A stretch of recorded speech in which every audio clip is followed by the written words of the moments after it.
Hi friends, మనం ఇప్పుడు gas సిలిండర్లో మనం గ్యాస్ లెవెల్ అనేది ఏ విధంగా చెక్ చేయాలో మనం ఇప్పుడైతే తెలుసుకుందాము. ఆల్రెడీ దీనికి సంబంధించి ఇంతకుముందు అయితే వీడియో అయితే చేశాను. అయితే చాలామంది ఏమంటున్నారంటే సరిగా అర్థం కాలేదు, ఇంకోసారి మంచిగా క్లియర్గా ఎక్స్ప్లెయిన్ చేయమని అంటున్నారు అనమాట. అయితే ఇప్పుడు దానికి సంబంధించి మరొకసారి అయితే వీడియో చేస్తున్నాను. ఇంచుమించు ఇద్దరు ముగ్గురు అయితే కామెంట్ అయితే చేశారనమాట. అందుకోసమే దానికి సంబంధించి అయితే వీడియో చేస్తున్నాను. మెయిన్గా ఏంటంటే చాలామంది ఇప్పుడు గ్యాస్ సిలిండర్ అయిపోతే ఏం చేస్తామంటే, గ్యాస్ సిలిండర్ అయిపోయినా కానీ లేకుంటే ఎంత ఉందో తెలుసుకోవాలనుకున్నా కానీ మనము చేతితో పట్టుకొని అటు ఇటు ఊపుతామన్నమాట. తప్పిదారి జారి కాళ్ళ మీద పడడానికో కాళ్ళ బుక్కలు అయితే తిరుగుతాయి అనమాట. అట్లా కాకుండా సింపుల్గా మనం గ్యాస్ లెవెల్ మనం సిలిండర్ లేపకుండానే ఏ విధంగా చెక్ చేసుకోవాలో ఇప్పుడు ఈ వీడియోలో చెప్తాను. ఈ వీడియో అయితే మీరు పూర్తిగా చూస్తేనే మీకు అయితే అర్థమవుతుంది అనమాట. దయచేసి ఈ వీడియో పూర్తిగా చూడండి. ఇప్పుడైతే మనం వీడియో అయితే స్టార్ట్ చేద్దాం ఫ్రెండ్స్. హాయ్ ఫ్రెండ్స్, మీరు ఇక్కడైతే చూడొచ్చు. నేనైతే ఇప్పుడు ఒక జగ్గులో అయితే కొన్ని వాటర్ అయితే తీసుకుంటున్నాను. ఈ వాటర్ తీసుకొని నేను గ్యాస్ సిలిండర్ దగ్గరికి అయితే పోతున్నాను. మీరు ఇక్కడ చూడొచ్చు, ఇక్కడ ప్రస్తుతానికి ఒక గ్యాస్ సిలిండర్ అయితే రన్నింగ్లో అయితే ఉందన్నమాట.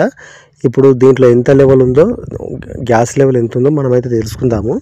ఫస్ట్ ఆఫ్ ఆల్ ఒక గుడ్డ తీసుకొని మనము మగ్గులో వాటర్ తీసుకొని ఆ వాటర్లో ముంచి ఈ విధంగా మనం ఏం చేయాలంటే, ఇక్కడ మీరు చూడొచ్చు, సిలిండర్ పైన ఈ విధంగా తుడవాలన్నమాట.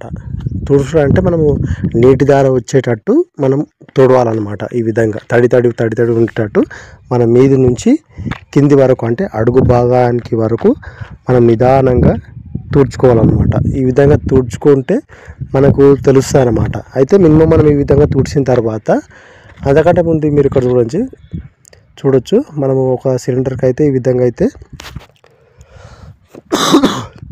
ప్రజెంట్ రన్నింగ్లో ఉన్న సిలిండర్కి అయితే ఈ విధంగా అయితే తుడుస్తున్నాం. ఇప్పుడు ఫుల్ సిలిండర్ ఉందన్నమాట. ఇంట్లో సీల్ తీయని సిలిండర్ అయితే ఉందన్నమాట. ఆ సిలిండర్కి అయితే చూపిస్తాను, మీరైతే చూడండి. మీరు ఇక్కడ చూడొచ్చు, సీల్ తీయని సిలిండర్ అనమాట. సీల్ కూడా ఓపెన్ చేయలేము, ఫుల్ సిలిండర్ అనమాట. ఇప్పుడు ఈ ఫుల్ సిలిండర్కు ఆల్రెడీ రన్నింగ్లో ఉన్న సిలిండర్కు ఎంతవరకు ఉందో మనం తెలుసుకోవచ్చు అనమాట. దీనికి కూడా మనము వాటర్ అనేది ఒక బట్టతో తుడుస్తున్నాం అనమాట. అంటే నీటి దార వచ్చే వరకు, అంటే నీటి తడి ఉండేటట్టు మనం తుడుచుకోవాలన్నమాట. అంటే మొత్తం కాదు, సిలిండర్ మొత్తం కాదు. మీరు ఇక్కడ చూడొచ్చు, పై నుంచి కింది వరకు ఎక్కడో ఒక సైడు నిదానంగా ఈ విధంగా అయితే తుడుచుకోండి. అయితే తుడుచుకున్న తర్వాత మీరు ఇక్కడ చూడొచ్చు, ఒకటి అబ్జర్వేషన్ అయితే చేయండి. పైనుంచి కింది వరకు ఈ విధంగా అయితే తడి అయితే ఉండాలన్నమాట. ఎందుకు తడి ఉండాలంటే, మెయిన్గా ఏంటంటే, మనం ఇప్పుడు ఈ విధంగా తుడిచిన తర్వాత మనం మినిమము ఒక 5 నిమిషాలు ఆగాలన్నమాట. 5 నిమిషాలు ఆగితే మనకు తెలిసిపోతుంది అనమాట. అయితే ఇందులో మనకు సిలిండర్లో మొత్తము గ్యాస్ ఉంటుంది, లిక్విడ్ కూడా ఉంటుంది అనమాట. ఆ లిక్విడ్ అదేవిధంగా ఇంకొకటి గ్యాస్ అయితే ఉంటుంది అనమాట. ఈ రెండు ఏమవుతుందంటే, ఆ గ్యాస్ ఎందుకంటే ఇప్పుడు లిక్విడ్ టైప్లో ఉన్నది దాన్ని గ్యాస్ అంటారు, ఇంకొక గ్యాస్ ఉంటుంది అనమాట, నైట్రిక్ గ్యాస్ అనేది ఉంటుంది అనమాట. ఆ నైట్రిక్ గ్యాస్ అనేది ఏం చేస్తారంటే, ఈ గ్యాస్ సిలిండర్లో ఏదైతే లిక్విడ్ టైప్లో ఏదైతే ఉంటుందో ఆ లిక్విడ్ అనేది దానిపైన ఈ గ్యాస్ అయితే ఉంటుంది అనమాట. అయితే గ్యాస్కు ఉన్న లక్షణం ఏంటంటే, ఏదైతే మనం ఇప్పుడు నీటి దార పెట్టాం కదా, ఈ విధంగా తడి అనేది ఆ గ్యాస్ అనేది పీల్చుకుంటుంది అనమాట. అంటే ఆవిరైపోతుంది అనమాట. ఎక్కడైతే గ్యాస్ లిక్విడ్ టైప్లో గ్యాస్ అయితే ఏదైతే ఉంటుందో అక్కడ అనేది ఈ వాటర్ అనేది తొందరగా ఆరిపోదు అనమాట. ఇప్పుడు మీరు ఇక్కడ చూడొచ్చు, ఇప్పుడు ఆరిపోయింది చూడండి. ఎంతవరకు అయితే గ్యాస్ అవుతుందో అంతవరకు అయితే ఆరిపోయింది. ఏదైతే లిక్విడ్ గ్యాస్ ఎక్కడైతే వరకు ఉంటుందో, లిక్విడ్ ఏదైతే ఉంటుందో అక్కడ తొందరగా తడి అనేది ఆరిపోదు అనమాట.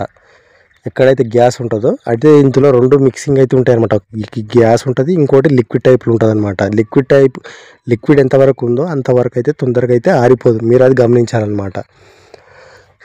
మీరు ఇంకోటి చూపిస్తాను నేను. సీల్ ఉన్న సిలిండర్ అనమాట. దీనికైతే ఆరిపోలేదు చూడండి, మొత్తం ఫుల్ లిక్విడ్ అయితే ఉందన్నమాట దీంట్లో. అయితే ఇందులో రెండు మిశ్రమాలు ఉంటాయన్నమాట, లిక్విడ్ అదేవిధంగా గ్యాస్ అనమాట. అందుకోసం చాలామంది ఏంటంటారు, గ్యాస్ అంటారు. ఆ గ్యాస్ అనేది లిక్విడ్ రూపంలో ఉంటుంది. అదేవిధంగా నైట్రిక్ గ్యాస్ అనేది కూడా ఉంటుంది అనమాట. ఇందులో 2 రకాల గ్యాసులు ఉంటాయి అన్నమాట. ఇంతే ఫ్రెండ్స్, మనమైతే ఈ విధంగా గ్యాస్ లెవెల్ ఎంతవరకు ఉందో అయితే సులభంగా అయితే తెలుసుకోవచ్చు అనమాట. Thank you for watching this video.